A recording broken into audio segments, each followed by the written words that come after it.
Thank you for joining us today. We are 51 Talk. We are listed on the NYC American with COE is our ticker code. And this is us. So we're in education technology. We do one-to-one online tutoring for children. We teach them English as a second language. That's the disclaimer. The company's mission is to empower everyone to engage with the world. And here's a short video to just give you some visuals about what we do. Hi, we are 51 Talk. 51 means 5 continents, 1 language, empowering everyone to talk to the world. We started in 2011 with one mission: to help kids everywhere speak English with confidence. By 2016, we reached the New York Stock Exchange. And we keep growing. Now, families in more than 50 countries are learning with us and having fun while doing it. Every lesson is live, one-on-one, and tailored for kids aged 3 to 15. With more than 20,000 certified teachers recognized by TESOL and TEFL, we focus on real connection and real results. Our CEFR-aligned curriculum connects seamlessly with Cambridge exams. Parents see clear, measurable progress. With AI-powered tools, every lesson becomes personal, playful, and effective. Every day, over 200,000 lessons take place.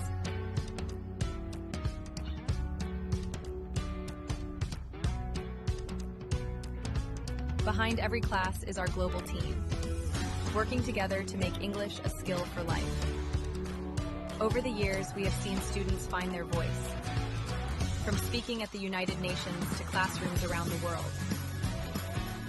Speak up, stand out, succeed. With 51 Talk. Okay, thank you. So that's us.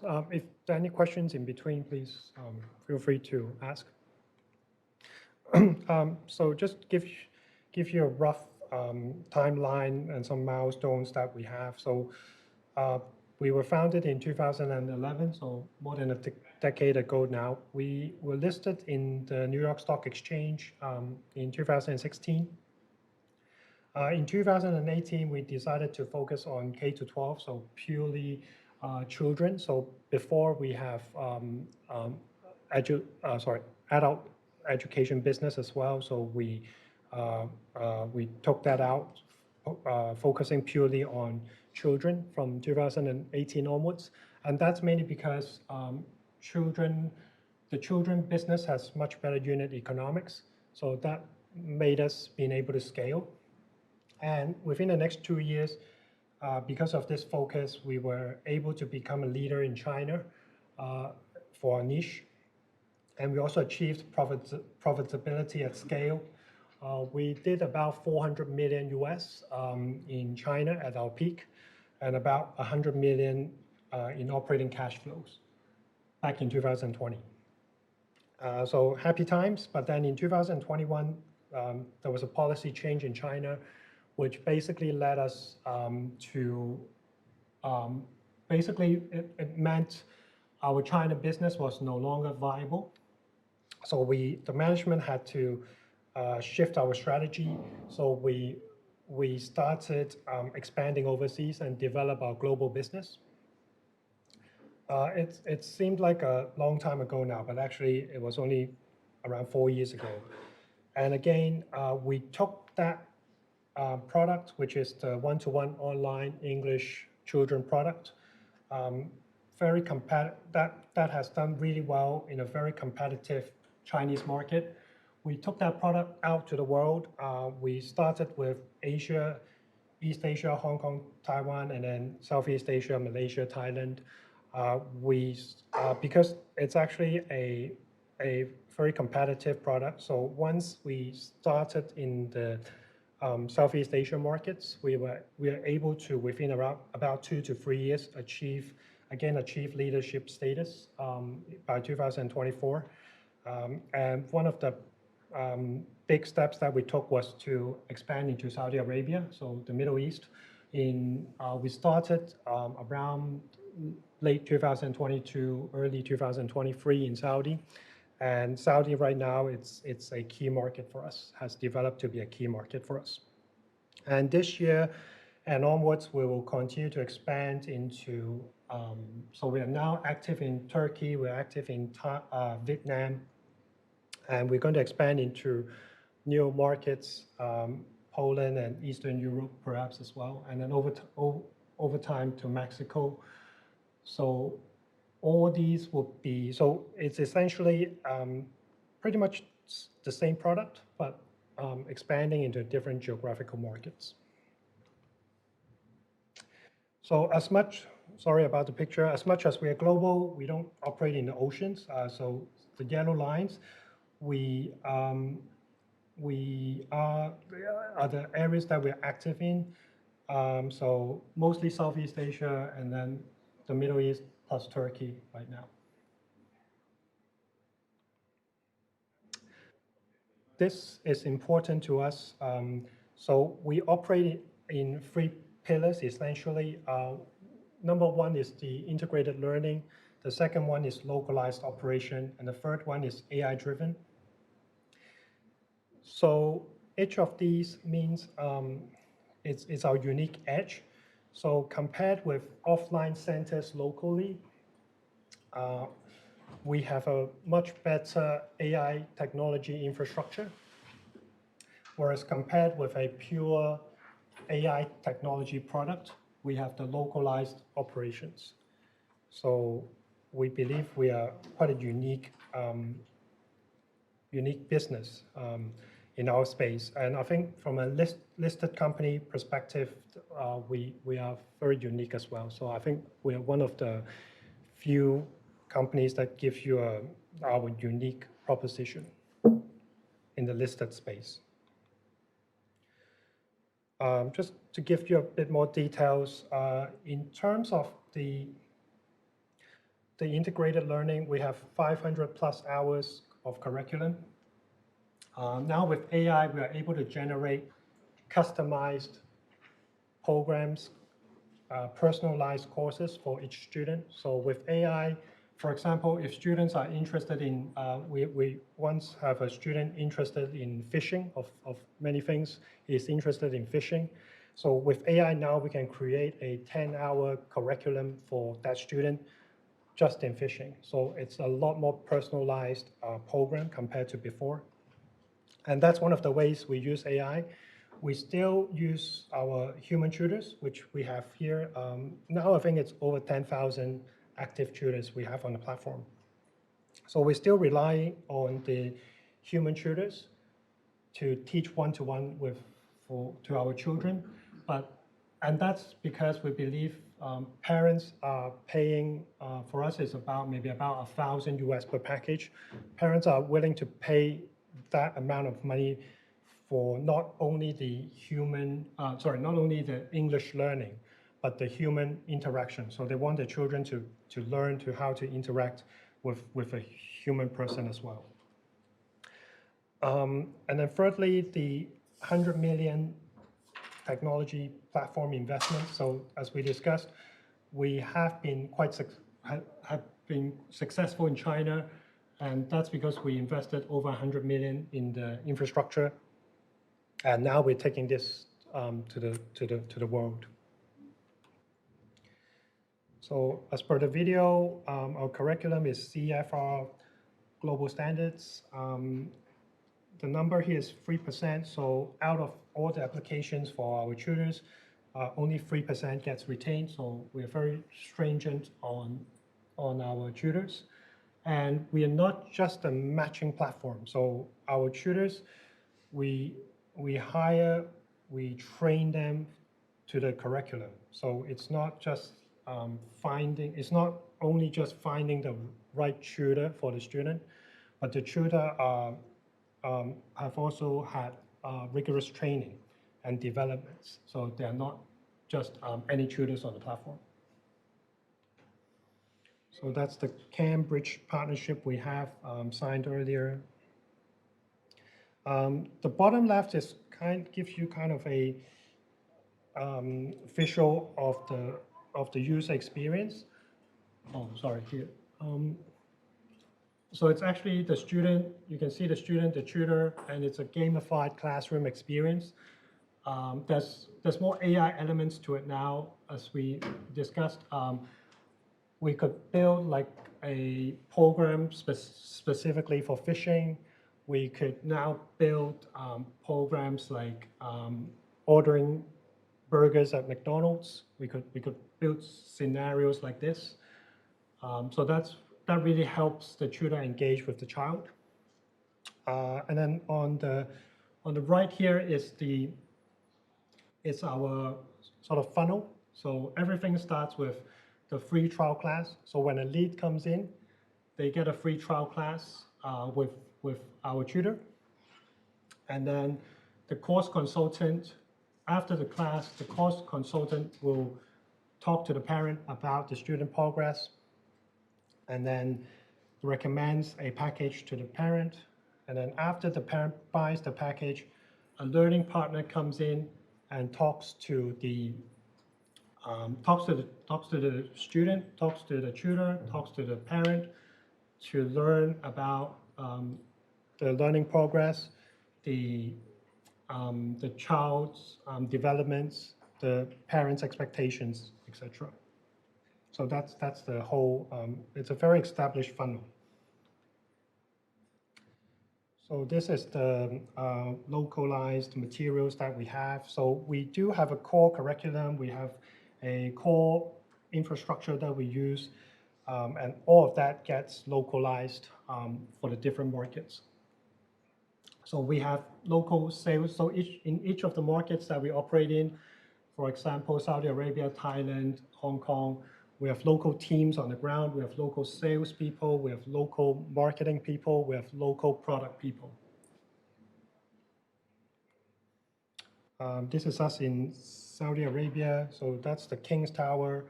So we recognize that Saudi is a very important market to us. So we did a really big campaign earlier last quarter.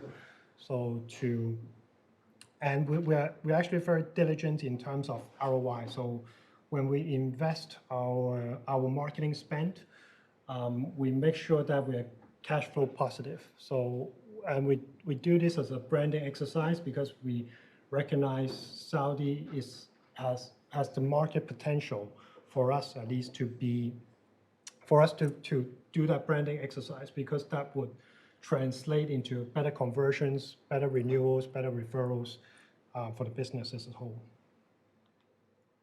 So this is a very recognized KOL. His name is Yassa. In the Arabic world, we signed him up to become a brand ambassador. And if you just look at the right-hand side, if you recognize the sort of the green bird logo or in the middle there, that's Duolingo. So in the Arabic markets, actually we because of our localized operations, we can actually rank higher than Duolingo in the markets that we really focus on. So that's some of the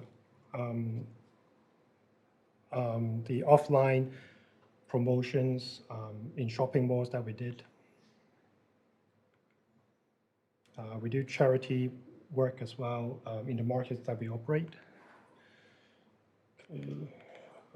So let me just maybe a bit more on the numbers. Okay. So these are published numbers.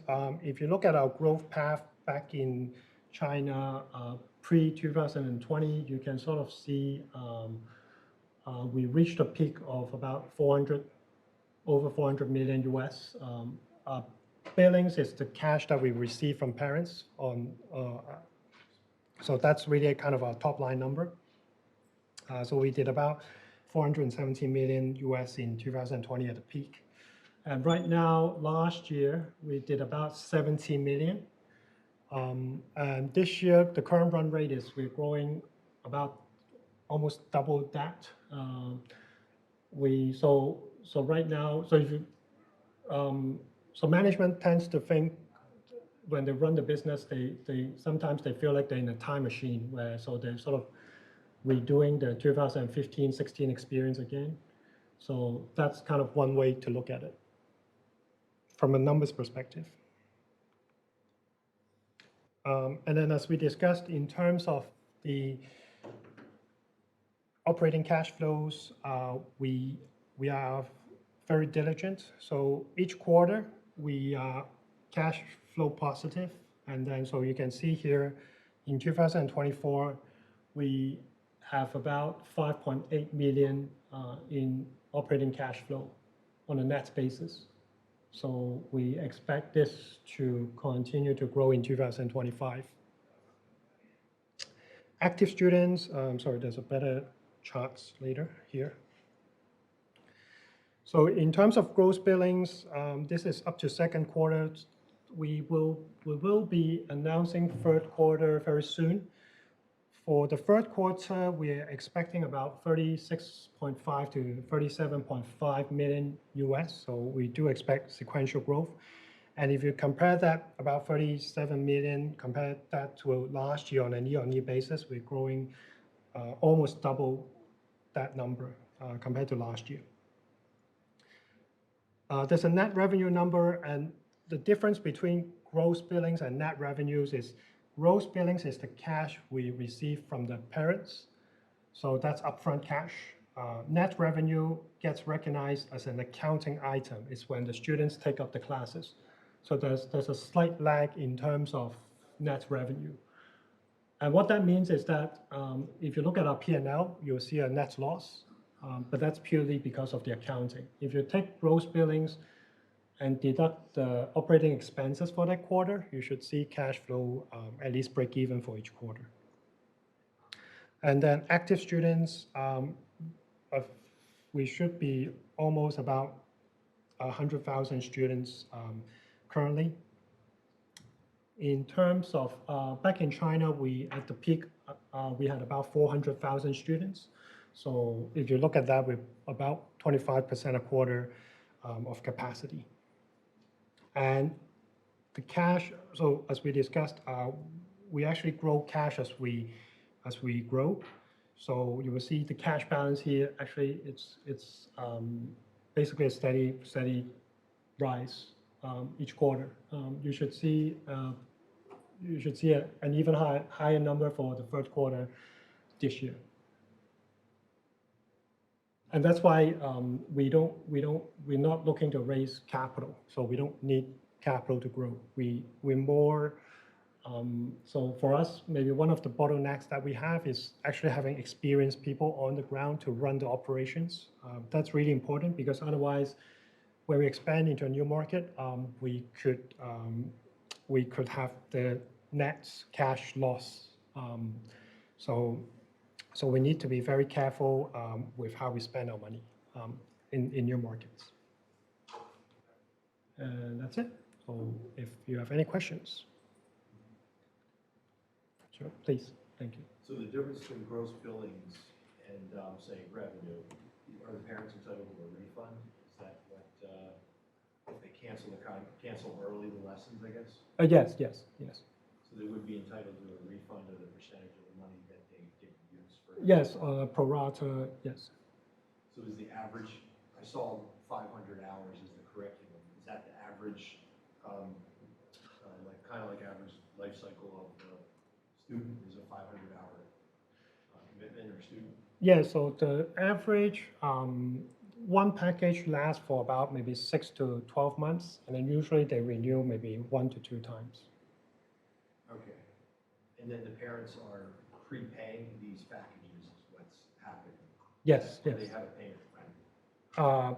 Usually it's prepaid. There are some installment payments in certain markets because that's how in certain markets, they prefer to have installments. But most of the time, we try to encourage the upfront payment so it doesn't damage our cash flows. Oh, sure, please. Are these plans generally the primary source of learning English, or are they more of a supplemental, Yes. Yes, actually, it's more supplemental. So we don't help with schoolwork. We don't help with homework. We're all about speaking and listening. And are there tiered plans? I know you mentioned that you offer live tutors. Or is there a complete an AI package where it's all AI and at a lower price point? Or? Yes, so AI is always going to be interesting for us. So for example, the blue user interface on the left, that lady there, that's a pure AI avatar. So we do have pure AI products, but right now we are packaging them as the pure AI is part of an overall package right now. So if you like it's like kind of when we go to college, the pure AI product is like the tutorial, if you like, but the lecture happens with the human person. So there can be pure AI in terms of, say, certain scenarios that they can practice at their own time. But because learning, especially for children, it's always a dedicated time. So it's always like Tuesday, 5 p.m. or something like that, Tuesday, 8 p.m. So it's a dedicated time with a dedicated tutor. So that doesn't change. And that's really important to the renewals, to the overall dynamics of the business. So that's why it's children, because for adults, it's not as sticky. So adults, maybe they, so what we find is with a pure AI offering, it's good for the traffic initially, but then the churn is extremely high. So they get bored of it after 1 or 2 weeks or 1 to 2 months, and then you have a very big drop off. So the unit economics is very difficult because you can't charge much on a pure AI product as well. So that's the part where the pure AI product offerings has to figure out. Excuse me, I just want to say 2 more minutes. Oh, thank you. Yes, please. So it looks like you're choosing to run your business at slight positive cash flow. At what point will you reach a point where margins might be prioritized over growth? We see significant free cash flow. Yes, that's a great question. I think right now the focus is really on growing as much and as fast as we can, provided that we break even on a cash flow basis, so we're not burning to grow. As long as we're not burning to grow, we'll try to get into markets as quickly as we can, because we are, for example, in Saudi Arabia, we're starting to see a little bit more competition. It's still definitely not as tough as in China previously, but the competition level is rising. So we definitely want to be, that's why we mentioned about being a market leader in the markets that we're active in. So we definitely want to be a market leader, get into that position to defend our sort of territory, if you like. So right now, I understand we're still at sort of that growth stage, not at the trade-off or margin stage yet. You ever put out a number for margin potential for this business? Yes, the gross margin is 75%. Actual profit before tax, EBIT margin potential. Sure. What could you run the business at if you were to prioritize free cash flow? Sure. So the gross margin is about 75%, so that's pretty consistent. On a net basis, you can go to like our 2020 numbers. I think the net, it would be about 15%. Because so what happens is we spend quite a lot in marketing. And over time, as the market matures, the marketing spend lowers. So that's our... With more than 6,000 small and micro-cap companies listed, if you're looking for the next Apple, then ChannelCheck truly is your trade. It's an investor community where you can access independent Wall Street research, advanced market data, balanced news, corporate videos, and podcasts. You can even register to attend in-person Meet the Management Series lunches, and to be part of the preeminent annual Small and Microcap Investor Conference, NobleCon. And here's the best news. Since ChannelCheck is sponsored by the featured companies, premium membership requires no investment. It's absolutely free. So check it out. Log in today. Find out why Channel Check is North America's leading source of research on the companies that just may change the world.